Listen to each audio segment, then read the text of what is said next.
ॐ अज्ञानतिमिरान्धस्य ज्ञानाञ्जनशलाकया चक्षुरुन्मिलितं येन तस्मै श्रीगुरवे नमः। श्रीचैतन्यमनोभीष्टं स्थापितं येन भूतले स्वयं रूपकदा मह्यं ददाति स्वपदान्तिकं। वन्देऽहं श्रीगुरो श्रीयुतपदकमलं श्रीगुरुन् वैष्णवांश्च श्रीरूपं साग्रजातं सहगण रघुनाथान्वितं तं सजीवं साद्वैतं सावधूतं परिजनसहितं कृष्णचैतन्यदेवं श्रीराधाकृष्णपादान् सहगण ललिता श्रीविशाखान्वितांश्च। हे कृष्ण करुणा सिन्धो दीनबन्धो जगत्पते गोपेश गोपिकाकान्त राधाकान्त नमोऽस्तुते। तप्त काञ्चन गौरांगी राधे वृन्दावनेश्वरी वृषभानुसुते देवी प्रणमामि हरिप्रिये। वाञ्छाकल्पतरुभ्यश्च कृपासिन्धुभ्य एव च पतितानां पावनेभ्यो वैष्णवेभ्यो नमो नमः। अनन्तकोटिवैष्णववृन्द की जय। नारायणं नमस्कृत्य नरं चैव नरोत्तमं देवीं सरस्वतीं व्यासं ततो जयमुदीरयेत्। शृण्वतां सकथा कृष्णः पुण्यश्रवणकीर्तनः हृद्यन्तस्थो यभद्राणि विद्युनोति सुहृत्सतां। नष्टप्रायेषु अभद्रेषु नित्यं भागवत सेवया भगवती उत्तमश्लोके भक्तिर्भवति नैष्ठिकी। ॐ नमो भगवते वासुदेवाय ॐ नमो भगवते वासुदेवाय ॐ नमो भगवते वासुदेवाय। नमः ॐ विष्णुपादाय कृष्णप्रेष्ठाय भूतले श्रीमते जयपताका स्वामिन् इति नामिने। नमो आचार्यपादाय निताय कृपाप्रदायने गौरकथाधामदाय नगरग्रामतारिणे। नमः ॐ विष्णुपादाय कृष्णप्रेष्ठाय भूतले श्रीमते भक्तिवेदान्तस्वामिन् इति नामिने। नमस्ते सारस्वते देवे गौरवाणी प्रचारिणे निर्विशेषशून्यवादी पाश्चात्यदेशतारिणे। जय श्री कृष्ण चैतन्य प्रभु नित्यानंद श्री अद्वैत गदाधर श्रीवासादि गौर भक्तवृंद। हरे कृष्ण कृष्ण कृष्ण हरे हरे हरे राम राम राम हरे हरे। हरे कृष्ण कृष्ण कृष्ण हरे हरे हरे राम राम राम हरे हरे। हरे कृष्ण कृष्ण कृष्ण हरे हरे हरे राम राम राम हरे हरे।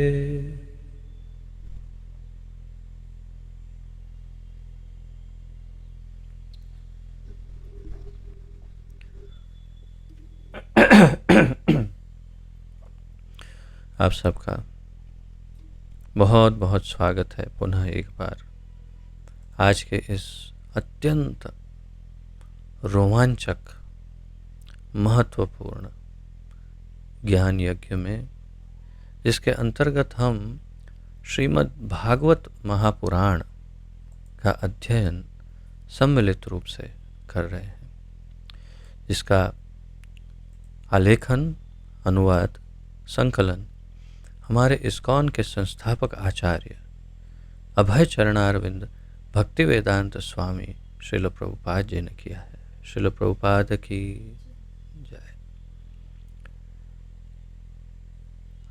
आप सबको स्मरण है कि हम आमुख और प्रस्तावना इन दोनों का अध्ययन कर चुके हैं और श्रील प्रभुपाद जी ने जो बहुत ही लंबी भूमिका लिखी है इस श्रीमद् भागवत की, उसका अध्ययन जारी है। और इस भूमिका में विशेष रूप से बड़े विस्तार से श्री चैतन्य महाप्रभु का चरित्र, उनका संक्षिप्त परिचय, उनकी शिक्षाओं का थोड़ा विस्तरण श्रील प्रभुपाद जी ने किया है। तो इस अध्ययन में कल हमने श्री चैतन्य महाप्रभु की बाल्यकाल की लीलाओं का आनंद लिया और आज अब वे किशोर अवस्था में प्रविष्ट हुए और तब की उनकी जो लीलाएं हैं उनका संक्षिप्त परिचय श्री प्रभुपाद जी दे रहे हैं। तो जहाँ से कल विराम लिया था वहीं से आज आगे बढ़ते हैं।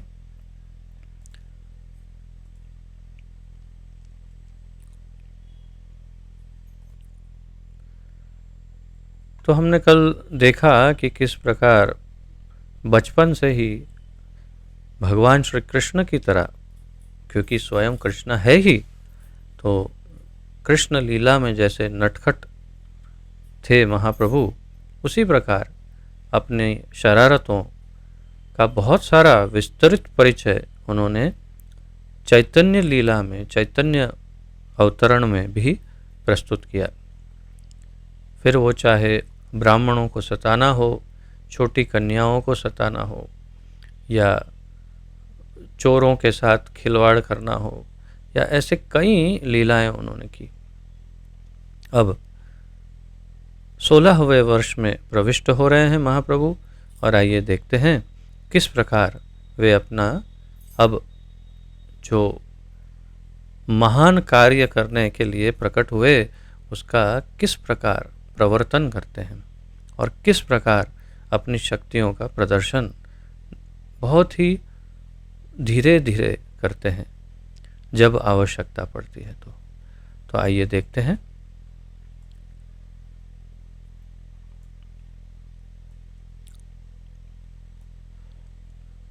तो महाप्रभु ने इस प्रकार अपना बाल्यकाल बिताया। जब वे केवल 16 वर्ष के थे तब उन्होंने अपना निजी चतुष्पाठी यानी विद्वान ब्राह्मण द्वारा चलाई जाने वाली ग्रामीण पाठशाला चालू की। तो महाप्रभु ने 16वें वर्ष में क्या प्रारंभ किया? चतुष्पाठी।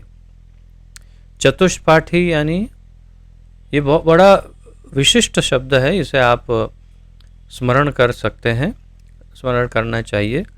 चतुष्पाठी ये एक विशिष्ट शब्द है।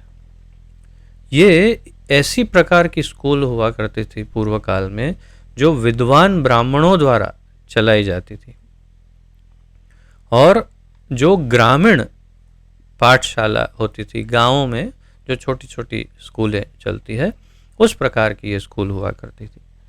तो ये चतुष्पाठी इस प्रकार महाप्रभु ने प्रारंभ की, वो भी 16वें वर्ष में केवल। वे इस पाठशाला में व्याकरण पढ़ाते समय भी केवल कृष्ण की व्याख्या करते। अब इनकी विशेषता यहीं से प्रारंभ होती है क्योंकि महाप्रभु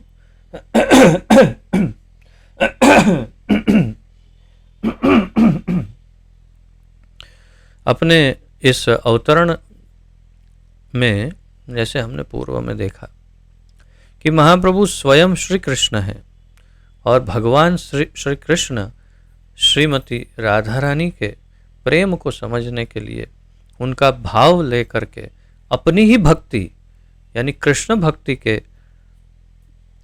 लक्षण प्रस्तुत कर रहे हैं, अर्थात कि वे वास्तव में स्वयं श्री कृष्ण हैं और कृष्ण भक्त के रूप में प्रकट हुए हैं। तो कृष्ण भक्त का तो यही लक्षण है कि वो हर जो कुछ भी करे उसमें सिर्फ कृष्ण ही कृष्णमय हो। तो ये लक्षण उन्होंने इस पाठशाला में प्रस्तुत करना प्रारंभ कर दिया। जो भी पढ़ाते थे व्याकरण में तो उसमें उदाहरण केवल कृष्ण का लेते थे। बाद में महाप्रभु को प्रसन्न करने के लिए श्रील जीव गोस्वामी ने एक संस्कृत व्याकरण तैयार किया। तो ये बाद में अर्थात कि कई वर्षों के पश्चात जब श्रीमन महाप्रभु ने अपनी लीलाओं का विराम दिया, उसके बाद जीव गोस्वामी जब वृंदावन में, यहाँ पर श्री वृंदावन धाम में प्रस्तुत हुए और शिल रूप शिल सनातन के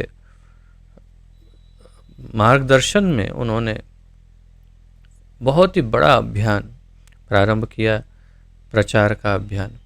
और ये इतने विद्वान थे जीव गोस्वामी कि कहते हैं कि आज भी ऑक्सफोर्ड यूनिवर्सिटी जैसी यूनिवर्सिटियों में लाइब्रेरी में, वहाँ की लाइब्रेरी में इनके व्याकरण के ग्रंथ हैं, तथा बड़ी बड़ी यूनिवर्सिटियों में, विदेशों में जीव गोस्वामी के व्याकरण पर अभी भी रिसर्च चल रहा है। और ऐसा स्वीकार किया गया कि भारत में सर्वाधिक अग्रणी, सर्वाधिक बुद्धिमान या तो निपुण श्रील जीव गोस्वामी को स्वीकार किया गया। तो श्रील जीव गोस्वामी ने महाप्रभु को प्रसन्न करने के लिए एक नए व्याकरण का आविष्कार किया। और इसमें विशेष क्या था? जिसमें व्याकरण के सारे नियमों को भगवान के पवित्र नामों के उदाहरणों द्वारा समझाया गया था। तो जीव गोस्वामी का ये व्याकरण ऐसे विशिष्ट था कि इसमें जो कुछ भी उन्होंने समझाया वो सब कुछ भगवान के पवित्र नामों के आधार पर समझाया। जो कुछ भी कहा तो उसमें कृष्ण, राम, नरसिम्ह, वामन आदि कई जितने भगवान के नाम हैं उन नामों का उपयोग करते हुए उन्होंने ये व्याकरण की रचना की। यह व्याकरण अब भी प्रचलित है। प्रभुपाद जी 55-60 वर्ष पूर्व या उससे भी अधिक पूर्व ये लिख रहे हैं, क्षमा करिए, तब उन्होंने कहा, यानी तब प्रचलित था ये व्याकरण उतने वर्ष पूर्व। यह हरिनामामृत व्याकरण के नाम से प्रसिद्ध है और बंगाल की पाठशालाओं के पाठ्यक्रम में भी स्वीकृत है।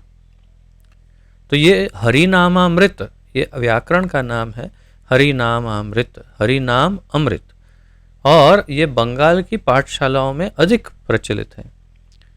और उस पाठशालाओं में अब पता नहीं है, ये 60-65 वर्ष पूर्व की बात है, तो अब पता नहीं है कि अब ये पाठ्यक्रम में है कि नहीं, परंतु तब वहाँ की पाठशालाओं में भी पाठ्यक्रम में ये व्याकरण प्रचलित था।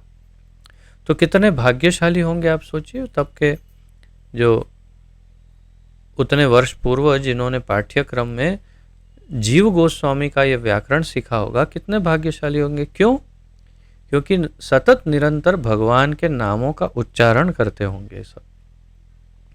यही तो उद्देश्य था जीव गोस्वामी का। अब हम बहुत दुर्भाग्यशाली हैं।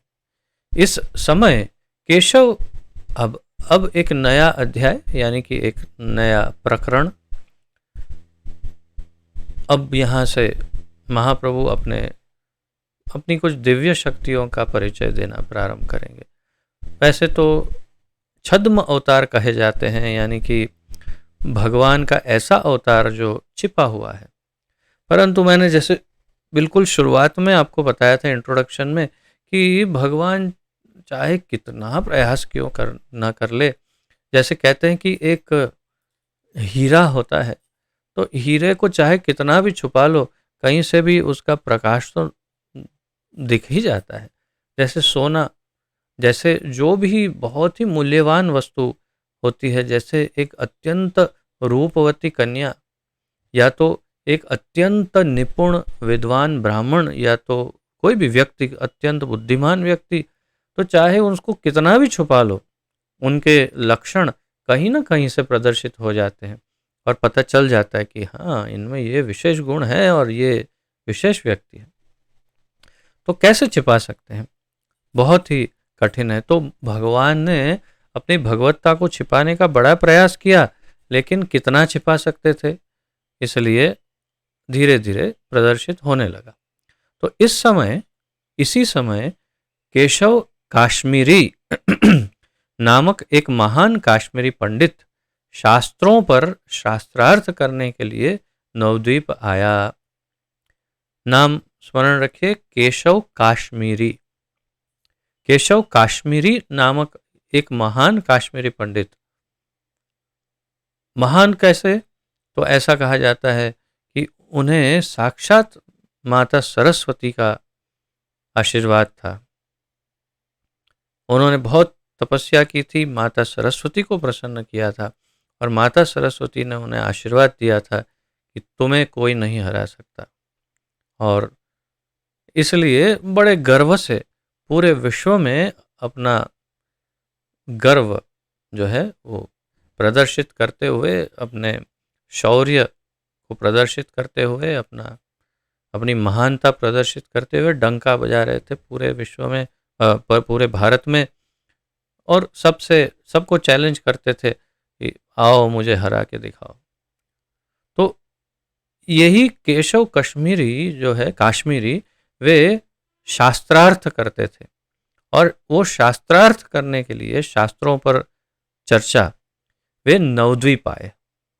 ये पंडित दिग्विजयी था और वह भारत के समस्त विद्या केंद्रों का भ्रमण कर चुका था। तो विशेष क्या है? दिग्विजयी, यानी कि उन्हें कोई हरा नहीं सकता।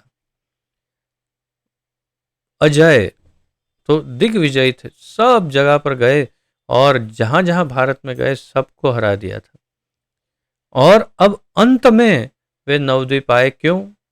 तो अंत में वे नवद्वीप के पंडितों के शास्त्रार्थ करने आया था। तो अंत में क्यों आए? इसलिए क्योंकि उस समय नवद्वीप संपूर्ण भारत में सर्वश्रेष्ठ माना जाता था विद्या में।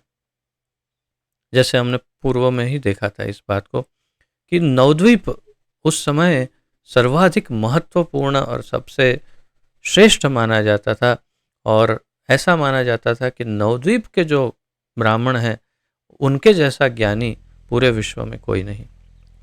तो इसीलिए उसने सोचा कि पूरे भारत को हराकर फिर अंत में नवद्वीप को हरा दूंगा, तब फिर मैं इस विश्व का विजेता कहा जाऊंगा।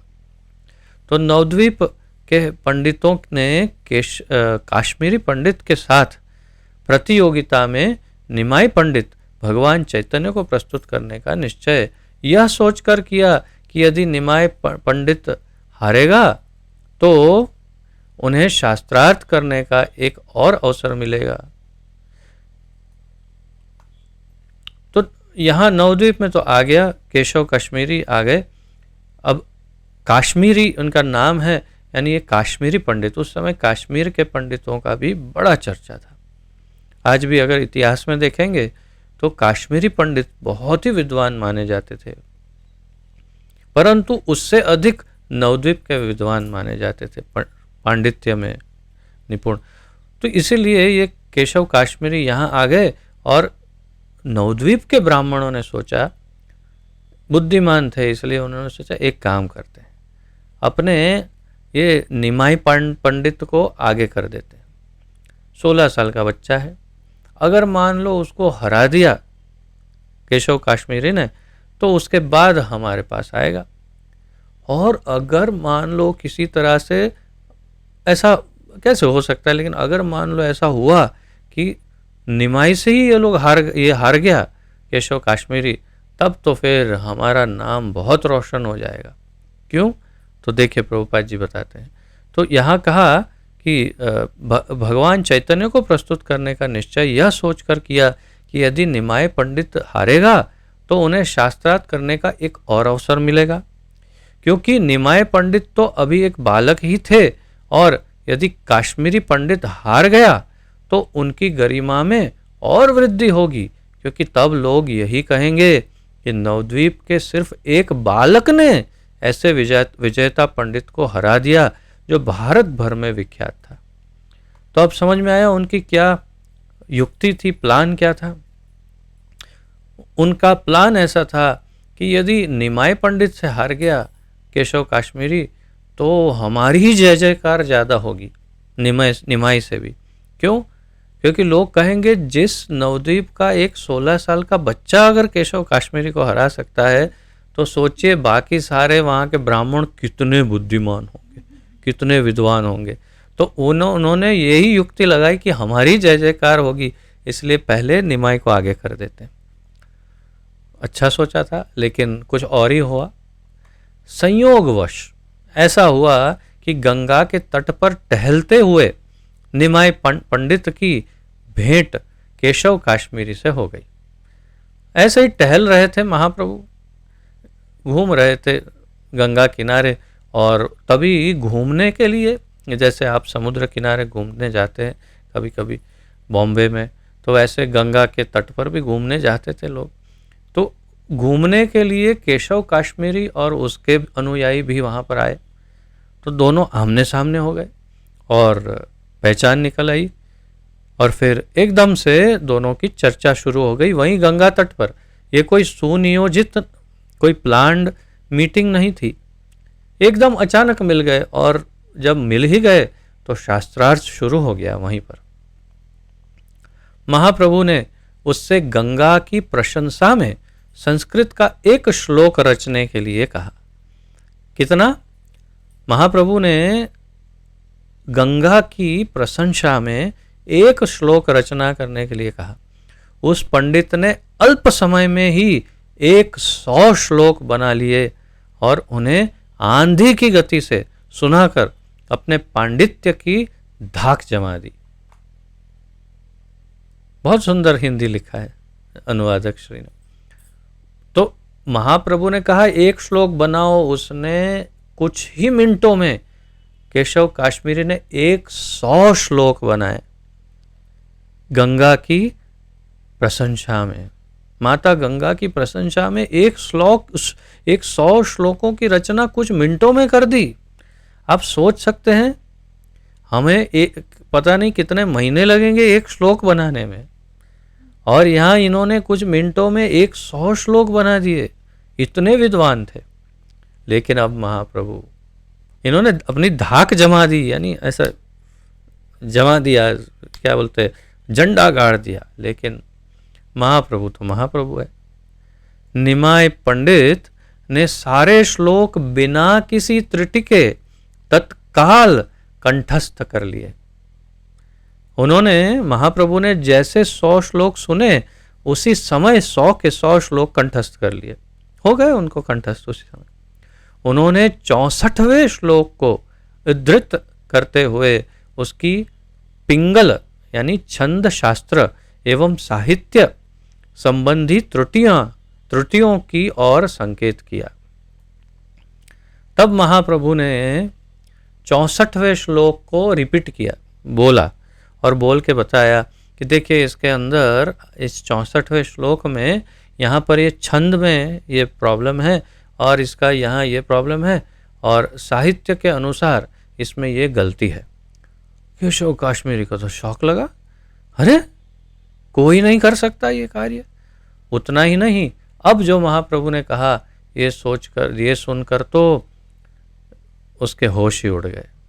उन्होंने विशेष रूप से पंडित द्वारा भवानी भर्तुहु शब्द के प्रयोग पर आपत्ति की। उन्होंने इंगित किया कि यह शब्द अयोग्य है।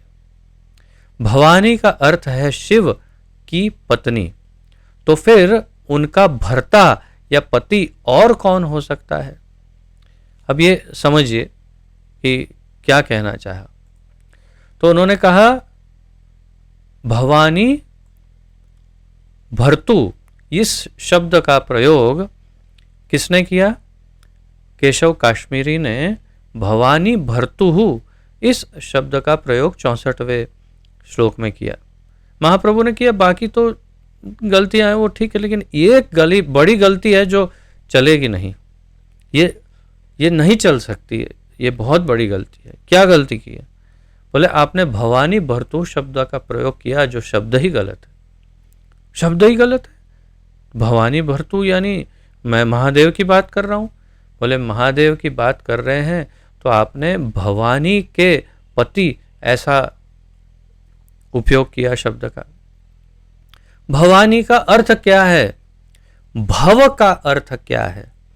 भव यानी महादेव, शिवजी।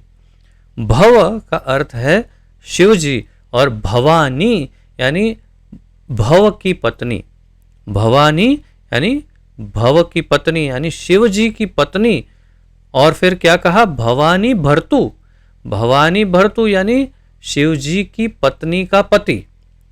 तो ये क्या हुआ, उदाहरण जैसे इसमें अगर नहीं समझ में आया तो एक उदाहरण लेते हैं, जैसे हमारे अक्षय प्रभु। तो अगर कहे अक्षय भर्तु, अगर कहे अक्षय भर्तु तो यानी अक्षय प्रभु की पत्नी। लेकिन अक्षय शब्द का अर्थ ही ऐसा होता हो कि अक्षय प्रभु की पत्नी, तो फिर के पति, सॉरी, तो भर्तु यानी पति। तो अक्षय प्रभु के सॉरी मैंने गलत शब्द का प्रयोग किया। तो अक्षय प्रभु की पत्नी के पति, अक्षय प्रभु के पति पत्नी की के पति। तो यहाँ भव यानी शिव जी भवानी की पत्नी, भवानी भर्तु के पति। तो उसका अर्थ ये बनता है कि शिव जी की पत्नी का कोई और पति है। तो यानी इसमें इतना बड़ा दोष है इस शब्द में कि इसमें वास्तव में महादेव का और माता पार्वती का अपमान हो जाता है। इसका अर्थ ऐसा निकलता है शास्त्र के अनुसार। तो इस गलती को उन्होंने पॉइंट आउट किया और कहा कि ये गलती नहीं चलेगी। उन्होंने और भी कई त्रुटियां दिखलाई जिससे काश्मीरी पंडित आश्चर्य से स्तब्ध रह गया। वह विस्मित था कि तो ये एक गलती, दो गलती, तीन गलती और फिर गलतियों पे गलतियां दिखाते रहे महाप्रभु। और काश्मीरी पंडित को जीवन में कभी ऐसा अनुभव नहीं हुआ था कि किसी ने उसको गलतियां दिखाई हो। और फिर उसे याद भी आया कि माता सरस्वती का उनको वरदान है, उनको कोई नहीं हरा सकता इस संसार में, तो ये क्या हो रहा है। तो वह विस्मित था कि एक व्याकरण का विद्यार्थी इतने उद्भट विद्वान में साहित्यिक त्रुटियां निकाल रहा है। इतने बड़े विद्वान में कैसे गलतियां निकाल रहा है, वो भी साहित्य की, व्याकरण की और विविध प्रकार की गलतियां, छंद की, इसकी उसकी। यद्यपि यह घटना किसी सार्वजनिक सभा के होने से पूर्व घटित हो चुकी थी, किंतु यह खबर दावाग्नि की भांति सारे नवद्वीप में फैल गई। तो यहां पर श्रील प्रभुपाद जी बता रहे हैं कि ये कोई, जैसे हमने कहा, पूर्व नियोजित मीटिंग नहीं थी, इसलिए किसी को भी इस मीटिंग का कोई ज्ञान नहीं था कि ऐसा कोई इनका मिलन, कुछ ऐसी सभा होने वाली। तो ये कोई सभा नहीं थी, लेकिन अचानक हुआ। और फिर भी क्योंकि गंगा किनारा था, आने जाने वाले लोग देख रहे थे, सुन रहे थे, और धीरे धीरे धीरे धीरे गांव में बात फैल गई। अरे पता है, निमाई ने काश्मीरी पंडित को हरा दिया। अरे, तो पूरे दावाग्नि यानी जंगल में लगी हुई आग मिनटों में इतनी फैल जाती है कि पूरे जंगल को भस्म कर देती है। ऐसे ये खबर पूरे नवद्वीप में फैल गई कि निमाई ने हरा दिया। अंत में विद्या की देवी सरस्वती ने केशव काश्मीरी को स्वप्न में आदेश दिया कि वह भगवान चैतन्य की शरण स्वीकार कर ले, और इस तरह वह पंडित भगवान का अनुयायी बन गया। प्रभुपाद जी ने बड़े संक्षिप्त यहाँ वर्णन किया है, बहुत ही संक्षेप में, इसलिए क्योंकि नहीं तो चैतन्य चरितामृत ही यहाँ हो जाती। फिर भी 50 जितने पन्ने उन्होंने लिखे हैं। तो यहाँ पर विशिष्ट ये था कि केशव कश्मीरी बहुत ही नाराज हो गया और उसने माता सरस्वती को प्रार्थना की कि ये संभव ही नहीं है, आपका आशीर्वाद विफल कैसे हुआ। तो माता ने उसे आदेश दिया, अरे भाई, मैंने तुम्हें पूरे विश्व में जितने जीव हैं उन पर विजय प्राप्त करने के लिए कहा। मैंने मेरे स्वामी पर विजय प्राप्त कर पाओगे तुम, ऐसा आशीर्वाद कभी नहीं दिया। भगवान के ऊपर विजय प्राप्त कर लोगे, ऐसा आशीर्वाद नहीं दिया। ये साक्षात भगवान है और इसीलिए तुम उनसे हार गए। इसलिए मेरा आशीर्वाद विफल नहीं हुआ, तुम्हारी मूर्खता के कारण तुम भगवान के सामने भिड़ गए और हार गए। तो इसमें हम क्या करेंगे। और अब मैं आदेश देती हूँ कि जाओ, उनकी शरण ग्रहण करो, वे साक्षात भगवान हैं, मेरे भी स्वामी हैं। तो इस आदेश के कारण फिर काश्मीरी पंडित दूसरे दिन श्रीमन महाप्रभु के चरणों में गिर गए, उनका आश्रय ग्रहण किया और उनके अनुयायी बन गए, उनके डिसाइपल बन गए, शिष्य बन गए महाप्रभु के। बोलिए श्रीमन महाप्रभु की जय। फिर महाप्रभु का विवाह अत्यंत धूमधाम से संपन्न हुआ और उस समय वे नवद्वीप में भगवान के पवित्र नाम के सामूहिक कीर्तन का उपदेश देने लगे।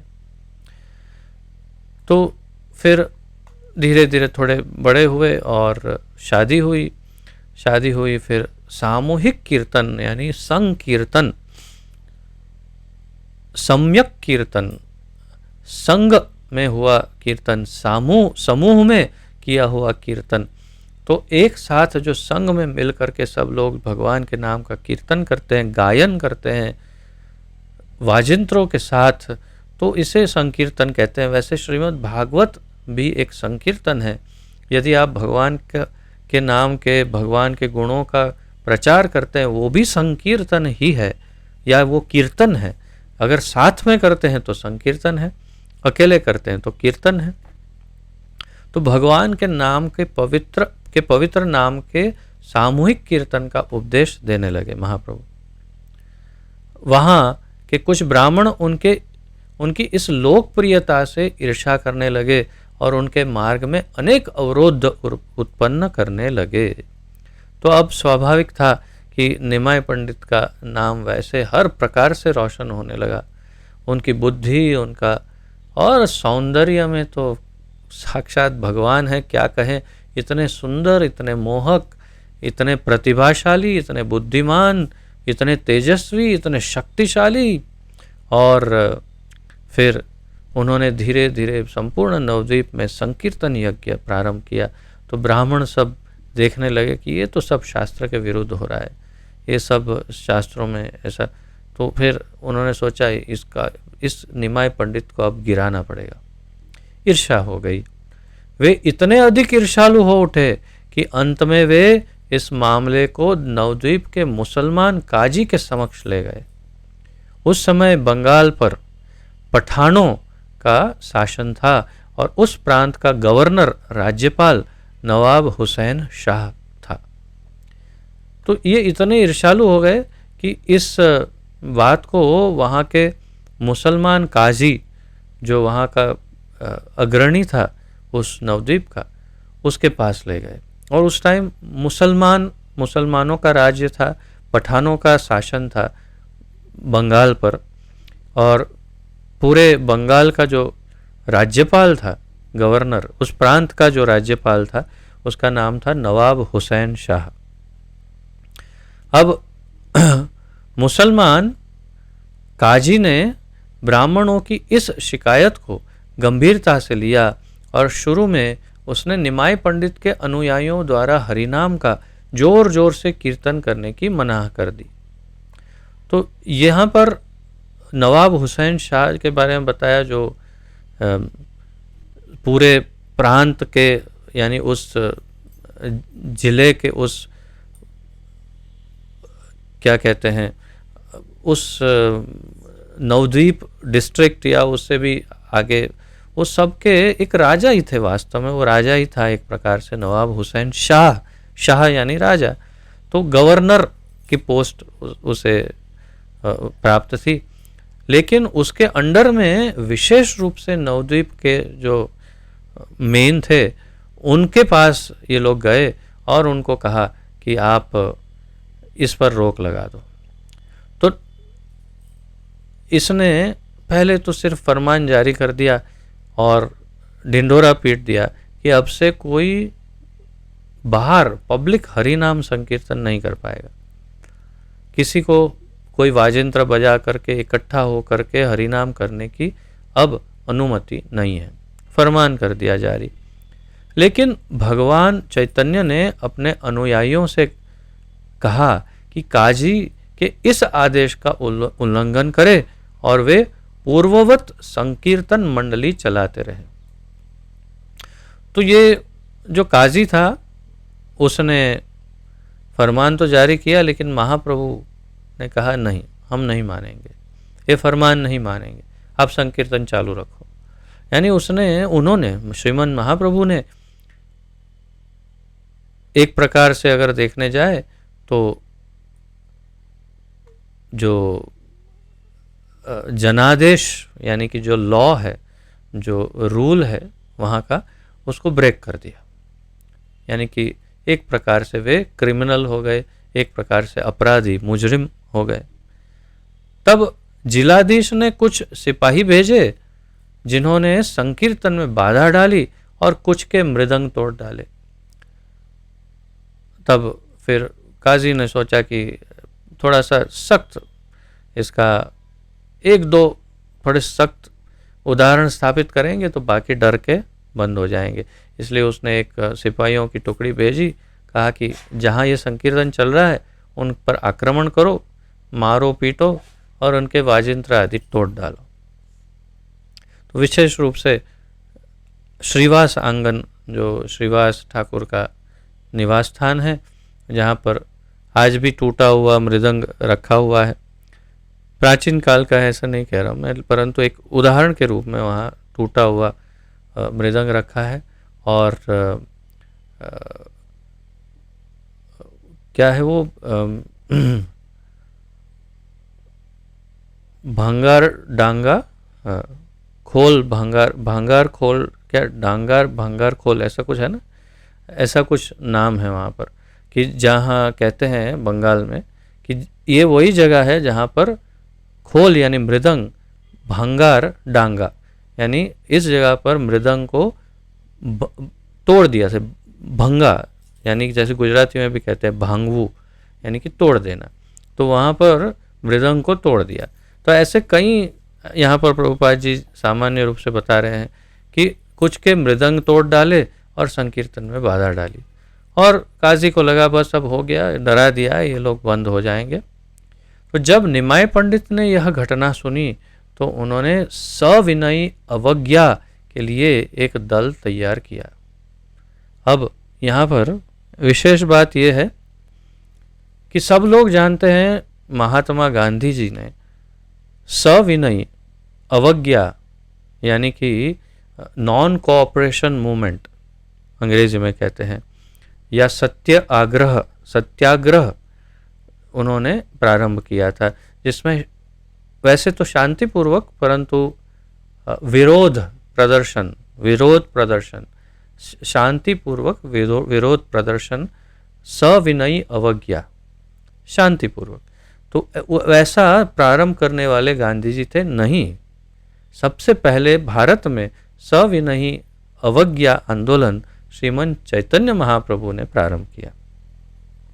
और कितना बड़ा आंदोलन था ये, इतिहास में इतना बड़ा आंदोलन शायद ही कभी हुआ होगा।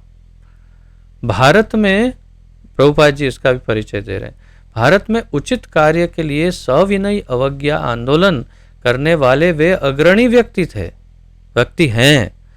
उन्होंने 1 लाख व्यक्तियों का एक जुलूस निकाला जो हजारों मृदंग तथा करताल लिए थे।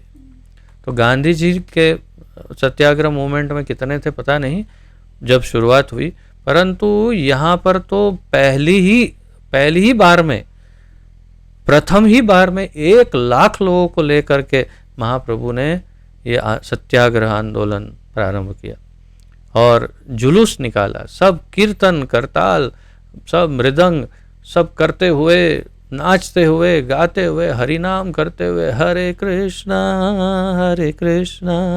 कृष्णा कृष्णा हरे हरे, हरे राम राम राम हरे हरे, सब नाचते नाचते पूरे नवद्वीप में जाने लगे। अब क्या हुआ, यह जुलूस काजी द्वारा दिए गए आदेश के विरोध में नवद्वीप की सड़कों से होकर गुजरा। अंत में जब यह जुलूस काजी के घर पहुंचा तो जन समूह के डर कर वह सीढ़ियों से ऊपर चढ़ गया। तो काजी पहले तो नीचे खा गया, अरे ये क्या हो रहा है ये सब, और फिर देखा को किसी ने खबर दी, अरे काजी साहब ये तो सब आपके घर के तरफ आ रहे हैं, इतने 1 लाख लोग। अरे बाप रे, वो भागा, सीढ़ियों से अपने घर में चढ़ गया, अंदर दरवाजे बंद करके बैठ गया। काजी डर गया क्योंकि 1 लाख लोग आ रहे हैं, अब इनका सामना कैसे किया जाए। काजी के घर पर एकत्रित जनसमूह ने अति अधिक उग्र रूप धारण कर लिया था। तो लेकिन तब वहाँ जब पहुँच गए तो लोगों का अपना जो कंट्रोल था वो चला गया, एकदम उग्र हो गए सब कि मार दो काजी को, सब खत्म कर दो, फिनिश कर दो सब, ये ऐसे वैसे। लेकिन महाप्रभु ने शांति बनाए रखने के लिए कहा, क्योंकि ये तो सत्याग्रह था और विशेष रूप से कलयुग में तो हिंसा करनी ही नहीं है। इसीलिए इसका परिचय आगे हम देखेंगे जगाई मदाई के उदाहरण में, कि इस अवतरण में भगवान ने किसी का भी वध नहीं किया। केवल ये एक ही ऐसा अवतार है भगवान का जिसमें भगवान ने किसी का वध नहीं किया। हर अवतार में अवश्य ही किसी ना किसी का वध किया है, लेकिन इस अवतार में वध नहीं किया। तो इन्होंने शांति बनाए रखने के लिए कहा। श्रीमन महाप्रभु ने इस समय काजी नीचे आया और भगवान को अपना भांजा कहकर शांत करना चाहा। तो काजी जो है, इसका नाम है चांद काजी। तो ये चांद काजी जो है वो नीचे आया और उसने धीरे से जब देखा कि सब शांत हो गए तो महाप्रभु कहा, अरे भांजे आओ, भांजे आओ, बैठो, बात करते हैं। और भांजा कहा, क्यों भांजा कहा? अरे ये मुसलमान, ये ब्राह्मण कैसे भांजा हो गया? तो उसने कहा कि नीलांबर चक्रवर्ती को वे चाचा कहते थे, और इस तरह, तो नीलांबर चक्रवर्ती कौन है? माता सची के पिताजी। तो निमाय पंडित की माता श्रीमती शची देवी उसकी चचेरी बहन लगती थी। तो अगर नीलांबर चक्रवर्ती चाचा है तो चाचा की बेटी बहन है, तो सची माता जो है वो उनकी चचेरी बहन लगती थी। उसने पूछा कि क्या उसकी बहन का लड़का अपने मामा पर क्रुद्ध हो सकता है? तो इतना डर गया था चांद काजी कि उसने कहा, अरे क्या क्या है, तुम मामा पर ही आक्रमण करोगे? अरे मैं तो तेरा मामा हूँ, मामा पर? अरे यार ऐसे कैसे चलेगा, आओ बैठो बात करो। इस पर महाप्रभु ने उत्तर दिया कि यदि काजी उनके मामा है तो उसे चाहिए कि वे अपने द्वार पर अपने भांजे का स्वागत करे। क्योंकि ये नियम है कि जब भांजा मामा के घर जाता है तो राजा की तरह रहता है। गुजराती में कहावत है, मौसाड़मा माँ पिर से, यानी कि अगर मौसाड़ यानी कि जो माँ का घर है, जहाँ से माँ आई है, यानी उनके पिताजी का घर, यानी कि उनके भाई का घर, तो वहाँ पर यदि माँ ही परोसने वाली हो तो एक तो मामा का घर है, और वहाँ पर तो सब एकदम राजाशाही ठाट होता है, उसमें भी फिर माँ ही अगर परोसने आती है तब तो फिर क्या कहना, सब बहुत चकाचक मिलता है। तो वैसे ही यहाँ पर उन्होंने कहा कि यार तुम्हारा अगर भांजा आया है तो आओ स्वागत करो भांजे का, क्यों ऐसे ही तुम बैठे हो? तो इस प्रकार यह विवाद समाप्त हो गया और दोनों विद्वानों में कुरान तथा हिंदू शास्त्रों के विषय में लंबी चर्चा चलने लगी। तो अब दोनों बैठ गए शांति से और दोनों फिर शास्त्रिक चर्चा, शास्त्रार्थ करने लग गए। शास्त्रार्थ कैसे? क्योंकि चांद काजी इतने विद्वान थे कि इन्होंने कुरान का तो बहुत अच्छा स्टडी किया था, लेकिन हमारे हिंदू शास्त्रों का भी स्टडी किया था, तो इसलिए उनके पास ज्ञान था। और यहाँ सामने तो श्रीमन महाप्रभु थे, तो कहना ही क्या। तो इसलिए दोनों में शास्त्रार्थ प्रारंभ हो गया। महाप्रभु ने गोवध का प्रश्न उठाया और काजी ने कुरान का संदर्भ देते हुए सही सही उत्तर दिया।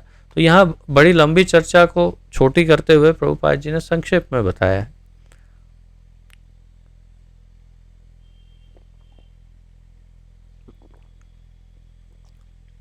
महाप्रभु ने गोवध का प्रश्न उठाया। उन्होंने कहा, आप मुसलमान गाय का वध क्यों करते हैं जबकि शास्त्रों में इसे मना किया गया है? और काजी ने कुरान का संदर्भ देते हुए वास्तविक उत्तर दिया कि हाँ, हमारे कुरान में यहाँ ये लिखा है, इसमें ये लिखा है। लेकिन बदले में काजी ने भी महाप्रभु से वेदों में गोमेध यज्ञ के विषय में प्रश्न पूछा, जिसका उत्तर महाप्रभु ने दिया कि वेदों में उल्लेखित ऐसा यज्ञ वास्तव में गोवध नहीं है। तो ये विशेष बात थी, क्योंकि गाय के वध की जब बात हुई तो कुरान की जो भी बातें हैं वो बताई काजी ने, लेकिन काजी ने कहा लेकिन आपके वेदों में तो गोमेध यज्ञ का वर्णन है, गोमेध यज्ञ में गाय की ही बलि दी जाती है।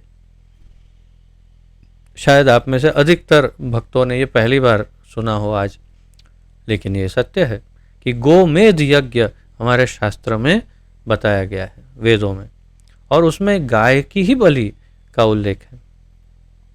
लेकिन महाप्रभु ने यह उत्तर दिया कि वेदों में उल्लेखित ऐसा यज्ञ वास्तव में गोवध नहीं है, यानी वो गाय का वध, गाय को मार देना नहीं है। क्यों? ऐसे यज्ञ में किसी बूढ़े बैल या गाय का वध इसीलिए किया जाता था कि वैदिक मंत्रों की शक्ति से उन्हें नया युवा जीवन प्राप्त हो सके। सत्य, त्रेता और द्वापर, इन तीनों युग के ब्राह्मणों में इतनी शक्ति थी कि जब वे बोलते थे, मंत्रोच्चार करते थे एकदम शुद्ध मंत्र, तो उन मंत्रों की शक्ति से पूर्ण प्रभाव सामने प्रस्तुत होता था। यानी जो कुछ हम फिल्मों में या मुख्य रूप से टीवी सीरियलों में जैसे आप देखते हैं, तो वो सब संभव होता था ब्राह्मणों के उच्चारण से। अब देखिए मेरा उच्चारण, मैंने अभी उच्चारण निकल गया मुंह से, लेकिन इसका उच्चारण है उच्चारण। तो उच्चारण निकलने से उसका अर्थ बदल गया, उच्चारण कहने से अर्थ बदल जाता है। तो आज के ब्राह्मण का यही दोष है कि उनके उच्चारण में अवश्य ही 100% कहीं ना कहीं गलती होती ही है, और इसीलिए उसका प्रभाव नहीं होता।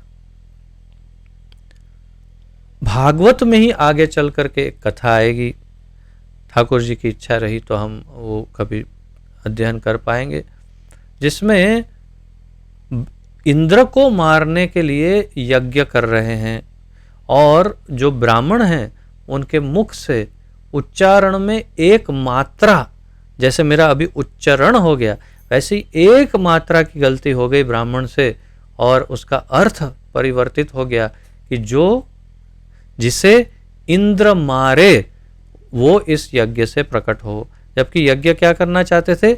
जो इंद्र को मारने वाला इस यज्ञ से प्रकट हो, ऐसा करना था। उसके बदले एक मात्रा की गलती से ऐसा हो गया कि जिसे इंद्र मारे वो यज्ञ से प्रकट हो। ऐसा ही हुआ, और वृत्तासुर प्रकट हुए।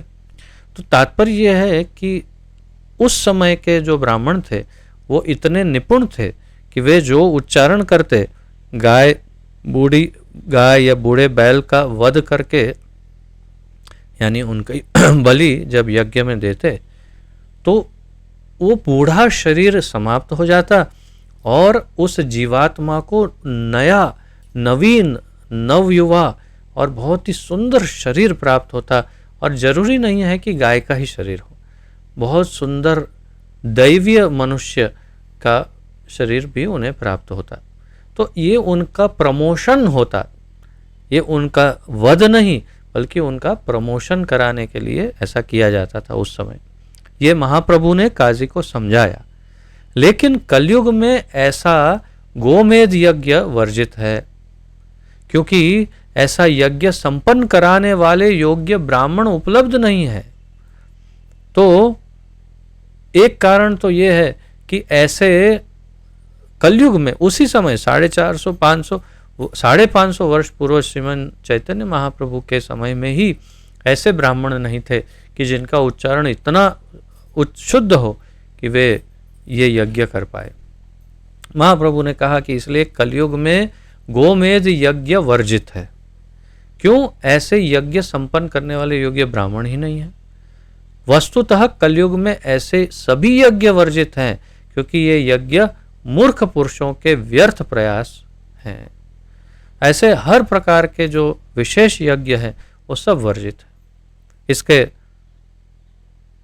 संदर्भ में एक श्लोक जो वास्तव में आप ब्रह्म वैवर्त पुराण में कृष्ण जन्म खंड में 185वें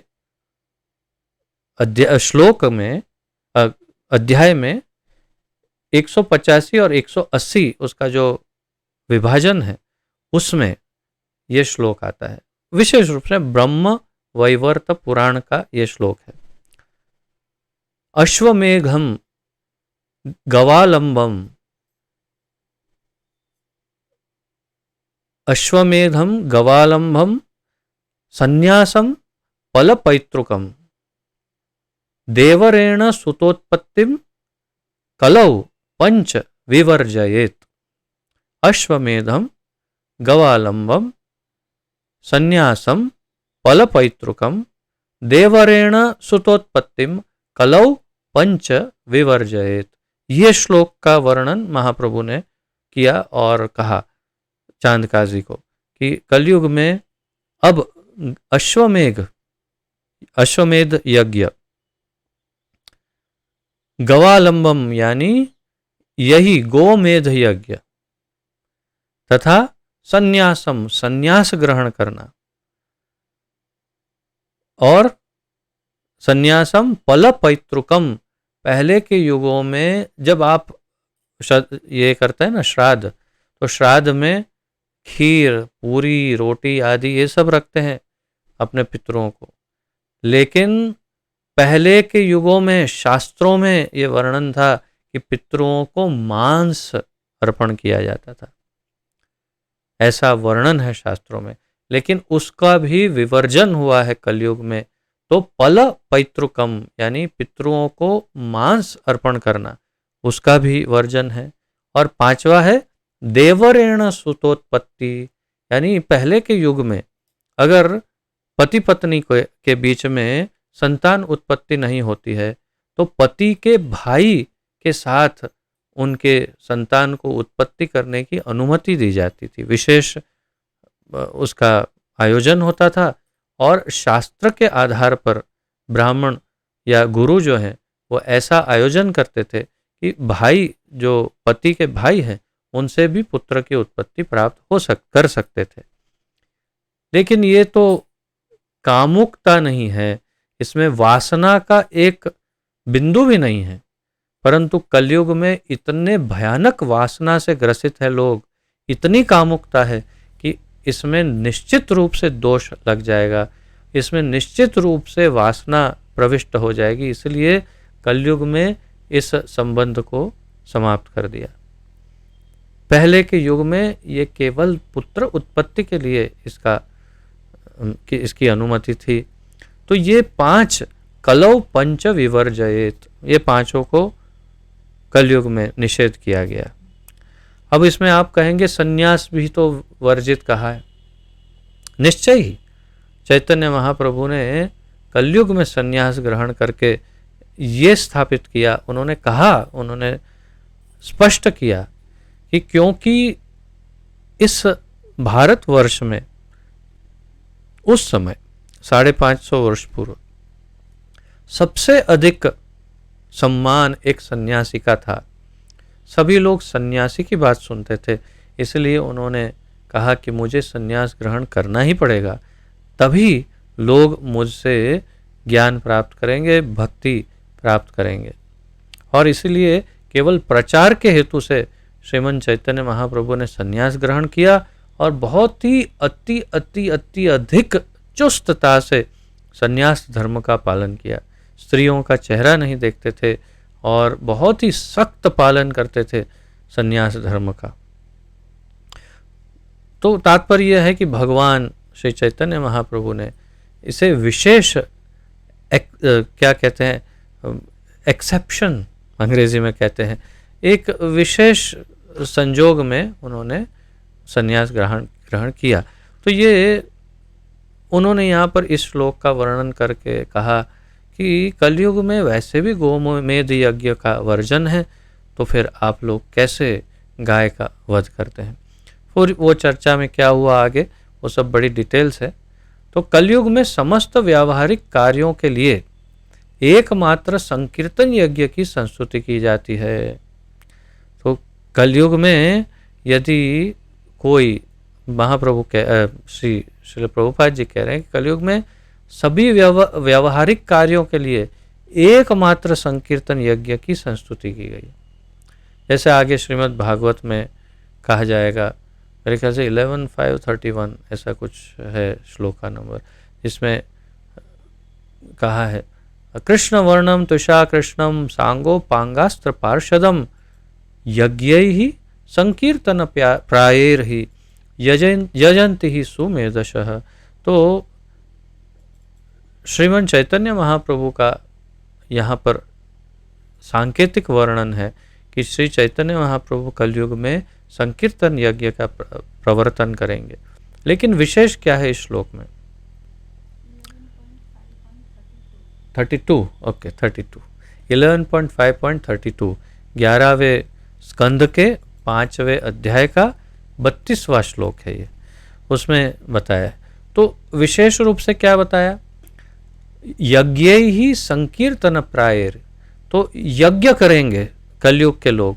कौन? बुद्धिमान, बहुत बुद्धिमान। यजंती ही सुमेधसः, सुमेधस, सु यानी अत्यंत, मेधसः यानी कि अत्यंत बुद्धिशाली। तो अत्यंत बुद्धिशाली योग कलयुग में, अत्यंत बुद्धिशाली लोग कलयुग में क्या करेंगे?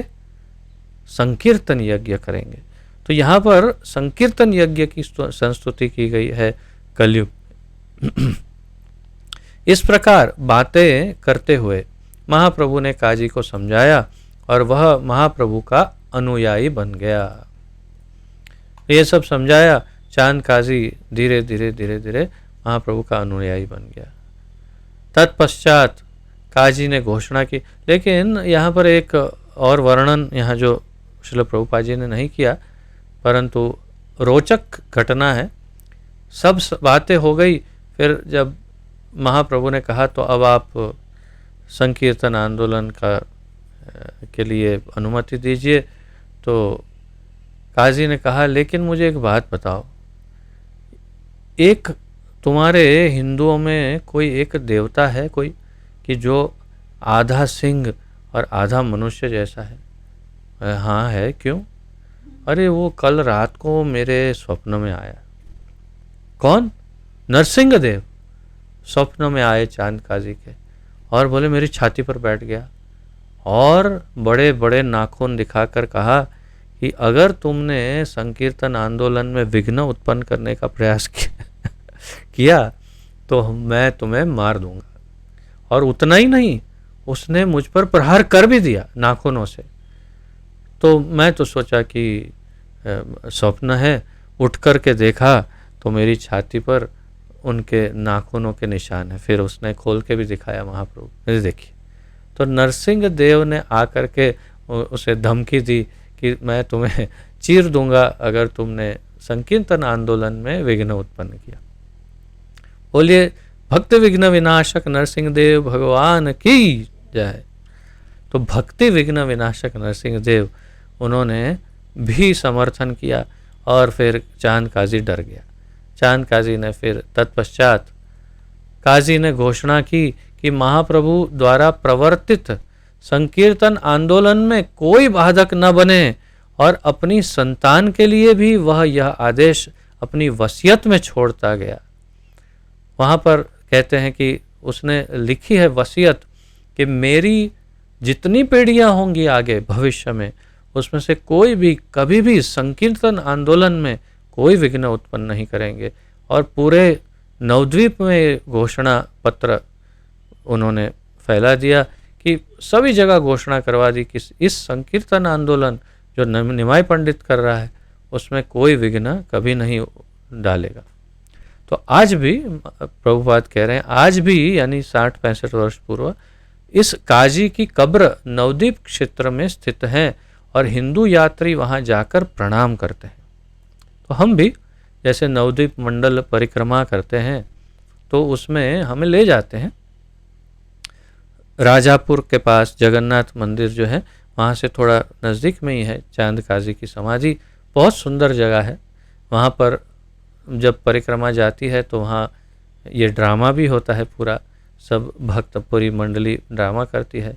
बहुत सुंदर समाधि है, उसके ऊपर बहुत सुंदर चंपा का एक वृक्ष है जिसके अंदर वास्तव में कहते हैं 2 वृक्ष एक साथ सम्मिलित हैं और बहुत सुंदर चंपा के फूल उसमें। ऐसे भी कहते हैं कोई लोग कि 12 महीना चंपा आते हैं, जो ऐसे आते नहीं हैं परंतु इसमें आते हैं। और बहुत ही ज़्यादा बड़ा वृक्ष है ये, कल्पना नहीं कर सकते, कभी नहीं देखा होगा इतना बड़ा वृक्ष जो समाधि के अंदर से उत्पन्न होता है एक तरह से। तो ये बड़ी दिव्य जगह है, क्योंकि फिर ये चांद काजी महाप्रभु के अनुयायी बन गए, तो वैष्णव बन गए एक प्रकार से, तो इसलिए वहाँ जाकर के हिंदू प्रणाम करते हैं। काजी के वंशज वहाँ के निवासी हैं और उन्होंने हिंदू मुसलमान दंगों के समय भी संकीर्तन का कोई विरोध नहीं किया। ये भी 60-65 वर्ष पूर्व अगर वहाँ पर हिंदू मुस्लिम दंगे हुए होंगे बंगाल में, तो उस समय भी संकीर्तन में बाधा नहीं डाली किसी मुसलमान ने, चाहे कुछ भी दूसरा हुआ हो, लेकिन संकीर्तन को नहीं रोका, क्योंकि चांद काजी का सम्मान है। तो यह घटना स्पष्ट बताती है कि महाप्रभु तथाकथित भीरू वैष्णव न थे। वे कोई सामान्य एक मामूली वैष्णव नहीं थे। श्रीमन चैतन्य महाप्रभु वैष्णव भगवान का एक निर्भीक भक्त होता है और सही कार्य के लिए वह कोई भी उचित कदम उठा सकता है। निडर होता है, निर्भीक, डरपोक नहीं होता एक वैष्णव जो होता है वो। जैसे कि ये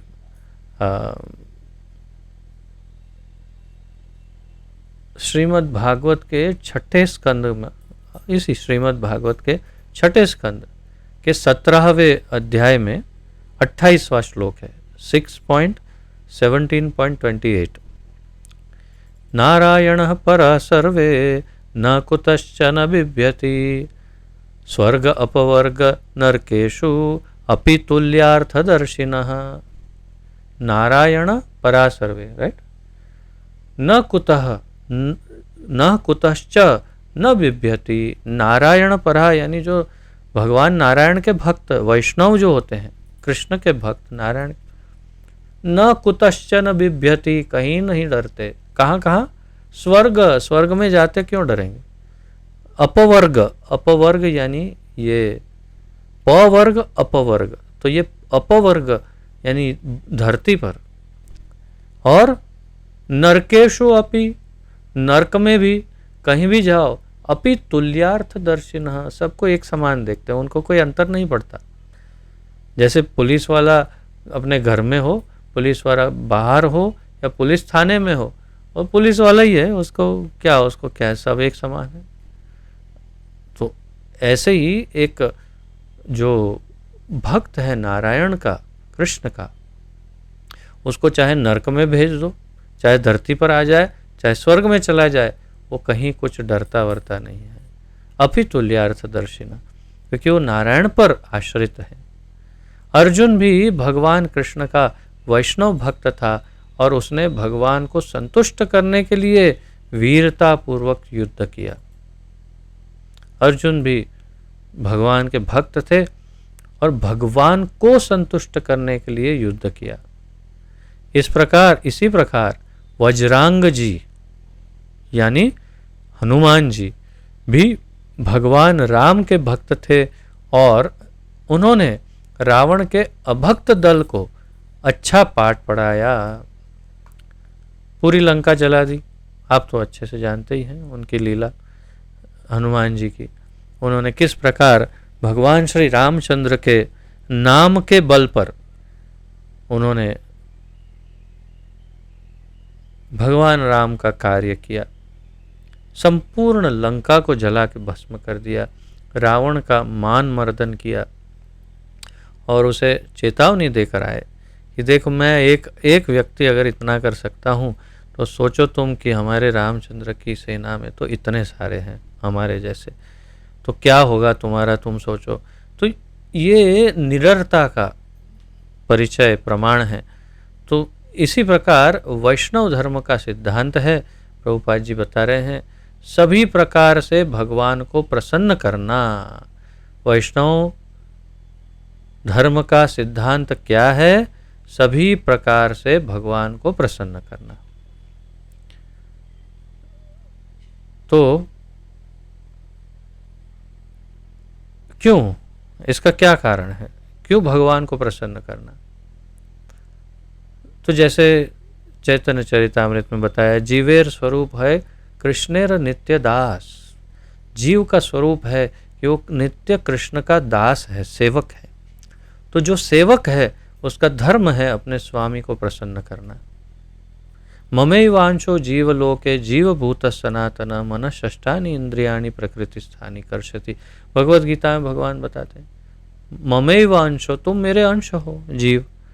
तो जो अंश है वो अंशी की सेवा करने के लिए निर्मित होता है, उन्हें प्रसन्न करने के लिए। तो हम दास हैं, सेवक हैं, परंतु इसमें दासता नौकर चाकर जैसी, गुलाम जैसी ऐसी नहीं है। जैसे माता यशोदा भी दासी है, जैसे नंद बाबा भी दास है, परंतु दास का अर्थ जैसे हम सोचते वैसे नहीं। माता पिता भी बन सकता है दास और डांट भी सकता है भगवान को। तो इस प्रकार का संबंध है ये दास और स्वामी का, मीठा संबंध है, इसमें गुलामी का संबंध नहीं। तो इसलिए भक्त हमेशा भगवान को प्रसन्न करने के लिए प्रयास करता है। जैसे ये पूरा संसार है तो ईशोपनिषद में बताया गया है, ईशावास्यम इदम सर्वम यत्किंच जगत्याम जगत। ईशा आवास्यम इदम सर्वम, ये सब कुछ भगवान का है, ये उनका आवास है। तो हमारा दायित्व है जो मालिक है उसको प्रसन्न करें। यस्मिन तुष्टे जगत तुष्टम। और वैष्णव जानता है कि अगर मैं कृष्ण को, नारायण को प्रसन्न करूंगा तो पूरा जगत तुष्ट हो जाएगा, संतुष्ट हो जाएगा। यस्मिन तुष्टे जगत तुष्टम। और श्रीमद् भागवत का ही चौथे स्कंद का 31वें अध्याय का 14वां श्लोक में 4.31.14 इसमें कहा है, यथा तरोर मूल निषेचनेन तृप्यन्ति तत्स्कंद भुजोपशाखा प्राणोपहारा च यथेन्द्रियाणाम तथैव सर्वाहरणम अच्युतेज्या। तो यथा तरोर मूल निषेचनेन, इस श्लोक में, तथा इसके जैसे ही और एक श्लोक है जो 8वें स्कंद के 5वें अध्याय का 49वां श्लोक है, 8.5.49। परंतु ये जो मैंने बताया 4.31.14 उसमें बताया है कि भगवान मूल की तरह है वृक्ष के, और पूरा संसार वृक्ष की तरह है और भगवान मूल की तरह है। यदि आप मूल में जल डालते हो तो पूरा वृक्ष हरा भरा होता है। वैसे ही यदि भगवान कृष्ण को संतुष्ट करते हो तो संपूर्ण संसार अपने आप संतुष्ट हो जाएगा। ये सारी बातें वैष्णव जानते हैं, इसलिए भगवान कृष्ण को, भगवान नारायण को ही प्रसन्न करना चाहते हैं। वैष्णव स्वभाव से अहिंसक शांत जीव होता है और उसमें ईश्वर के समस्त सद्गुण रहते हैं। किंतु जब कोई अभक्त भगवान या उनके भक्तों की निंदा करता है तो वैष्णव कभी भी ऐसी दृष्टता को सहन नहीं कर पाता। वैष्णव स्वभाव से अहिंसक होता है। बहुत सारी ये सारे गुण भगवत गीता में बताए, अहिंसा, शांतिर आर्जवम, आचार्योपासनम, और बहुत सारे गुण उपदेशामृत में बताए रूप गोस्वामी ने कि क्या क्या गुण होते हैं वैष्णव में। तो ये सारे गुणों का अगर संकलन करें तो अहिंसा, शांत इत्यादि ये सब गुण वैष्णव में होते। बेसिकली मूल रूप से शांत होता है, वो हिंसक कभी नहीं होता वैष्णव। लेकिन अगर परंतु कोई अभक्त भगवान या उनके भक्तों की निंदा करे तो वैष्णव कभी भी ऐसी दृष्टता को सहन नहीं कर पाता, हमेशा स्मरण रखिए। लेकिन इसका अर्थ ये नहीं कि हिंसा करिए। ये स्मरण रखने से तात्पर्य ये नहीं कि हिंसा करना है, परंतु शांति से सुन नहीं लेना है। यदि कोई भक्त की या भगवान की निंदा करे तो सुनना नहीं है।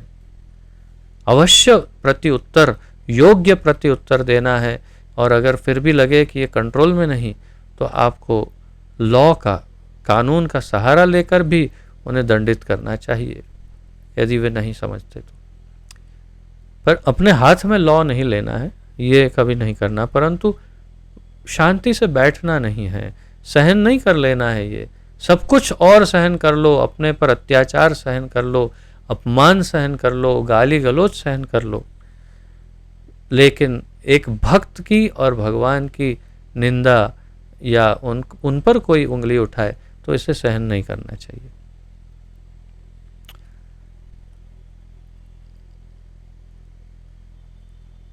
तो थोड़ा सा और आगे देखते हैं।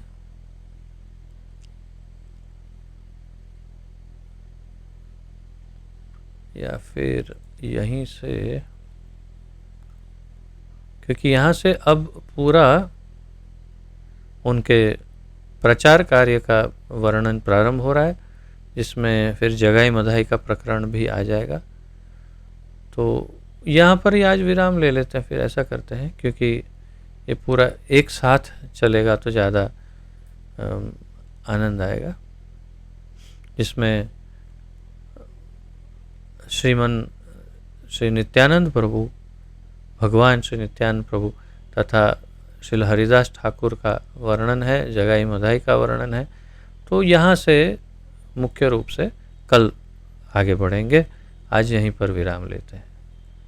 यदि किसी का कोई प्रश्न आदि हो आज के इस संदर्भ में तो अवश्य प्रस्तुत कर सकते हैं।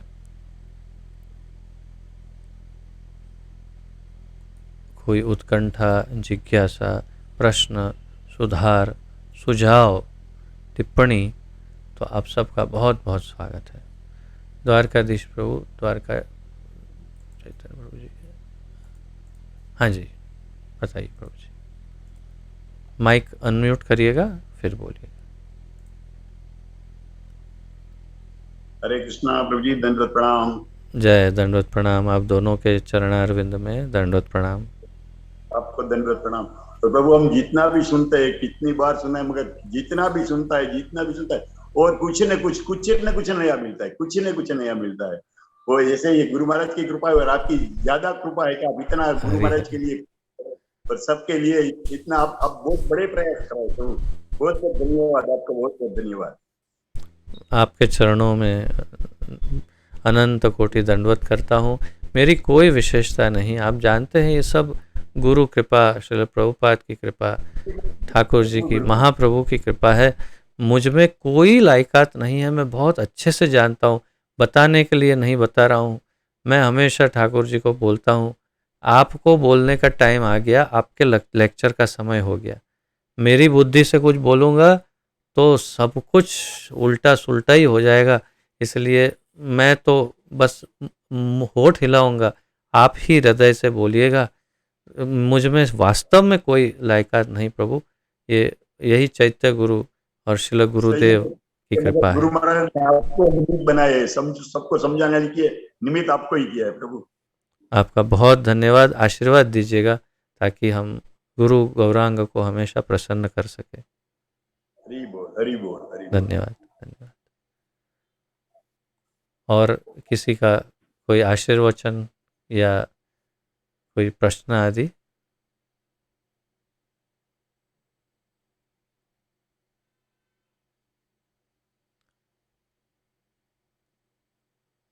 ठीक है, तो यदि और कोई विशेष प्रश्न, ठीक है, अरुण प्रभु।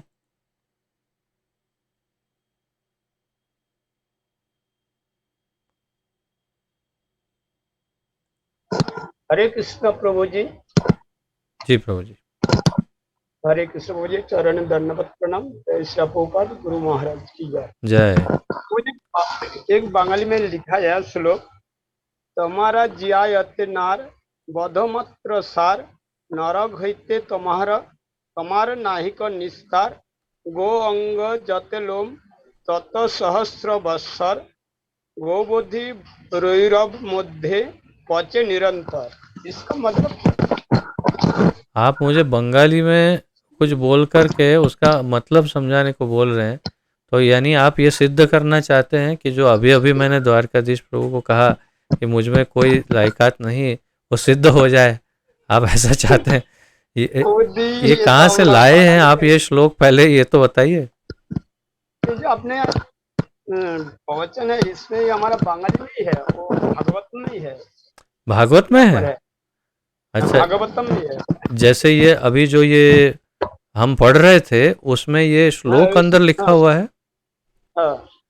अच्छा, तो ये क्या है? चैतन्य चरितामृत से लिखा है, और इस श्लोक में बिल्कुल वही बात बताई है, अश्वमेधम गवालंबम संन्यासम फल पैतृकम देवरेण सुतोत्पत्तिम कलौ पंच विवर्जयेत। इसी श्लोक का वर्णन बंगाली में किया हुआ है महाप्रभु ने, और वही बात इसमें बताई है। यदि आप ठीक से पढ़ेंगे तो इसमें भी गो मेध यज्ञ के विषय में वर्णन किया है। आप पढ़िए फिर से, क्या लिखा है? हाँ, बंगाली में। तमारा जिया नार बधमात्र सार, नरक हईते तमार नाहिक निस्तार, गो अंगे जत लोम तत सहस्र बत्सर, गोबोधि रौरव मध्य पचे निरंतर। तो पहले तो ये श्लोक दिया, उस श्लोक के बाद इसमें जो नरकों का वर्णन किया है विविध प्रकार के, उसमें जो महारौरव या रौरव नरक का वर्णन है, उस रौरव नरक में जो गाय का वध करता है, तो गाय के शरीर में जितने रोम यानी जितने बाल हैं, उतने बालों में उतने वर्ष, गाय के शरीर पर जितने बाल हैं उतने वर्ष उस रौरव या महारौरव नरक में बिताने पड़ेंगे। ऐसा वर्णन शास्त्रों में है, ऐसा यहाँ पर वर्णन है, जहाँ तक मैं इस श्लोक को समझ पाया जो आपने बताया था, मेरे ख्याल से उसमें ये वर्णन है। ठीक है, उचित है, लगता है कि ऐसा ही होगा, थोड़ा थोड़ा ये पूरा लगता है, पूरा लगता है, तो लॉक कर देते हैं, चलो। देखिए, ये चैत्य गुरु बोलते हैं, हम मैं कैसे समझ सकता हूँ, मुझे कोई ज्ञान नहीं है श्लोकों का। जय राधे श्याम। तो कोई और किसी का प्रश्न आदि हो तो पूछ सकते हैं।